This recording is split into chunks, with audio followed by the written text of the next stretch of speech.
There's a weekend curfew in Karnataka, but the Congress is brazenly defying the COVID-19 rules and regulations in place by launching a massive 10-day rally where thousands of people are going to participate. Shrija joins us with the very latest. Shrija, what more can you tell us about this rally, and why is it that the Congress party has decided to go ahead with this particular rally despite the COVID-19 restrictions that are in place?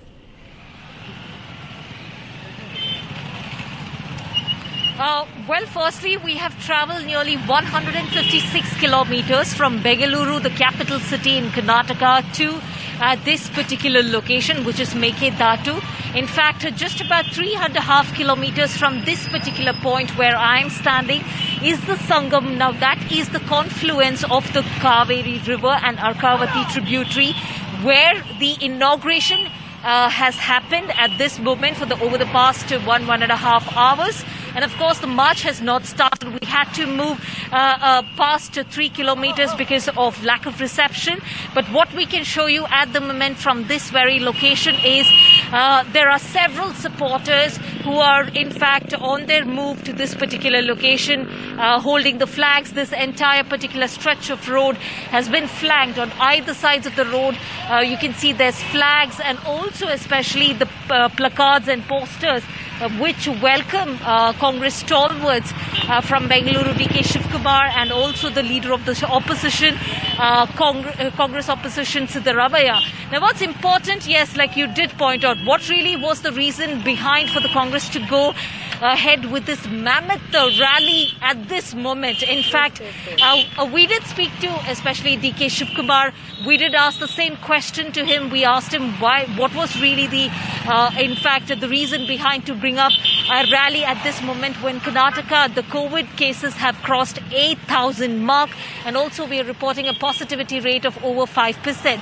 So his only answer was that Congress, for time and again, they've been pressurizing the BJP government, asking them to implement this particular controversial Mekedatu project. Now, this project that we're talking about is, as far as the DPR is concerned, the detailed project report, it talks about building a balancing reservoir at this very confluence to ensure that Bengaluru gets the deserved water. But however, this project has come under severe criticism, not just from environmentalists, but we're also talking about where the project has been opposed by Tamil Nadu government, because the Tamil Nadu government thinks that if a dam comes at the confluence, now that will limit the supply of the water to their state. Now, we see the Congress has been pushing too hard for this particular project. They've been asking the BJP government, why exactly are they sitting idle on this project? Why is it in cold storage?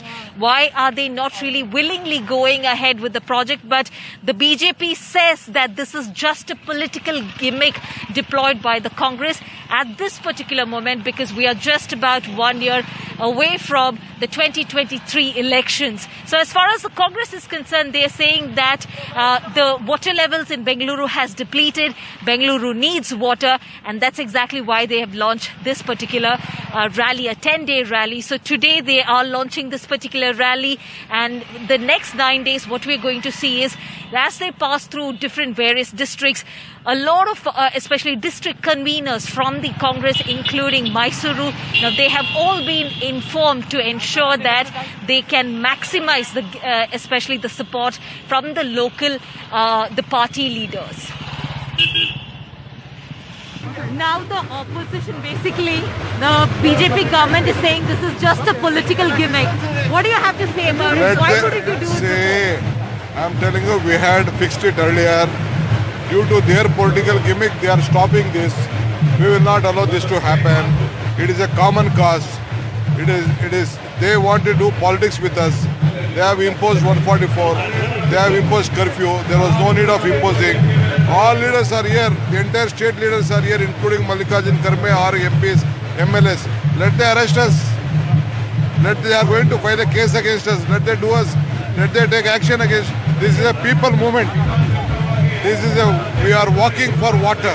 Do you still want to do it amidst the growing COVID concerns? There is no COVID here. It is all created COVID. No COVID. Not even a single death in this district.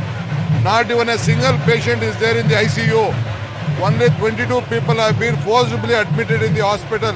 Apart from that, nothing is there.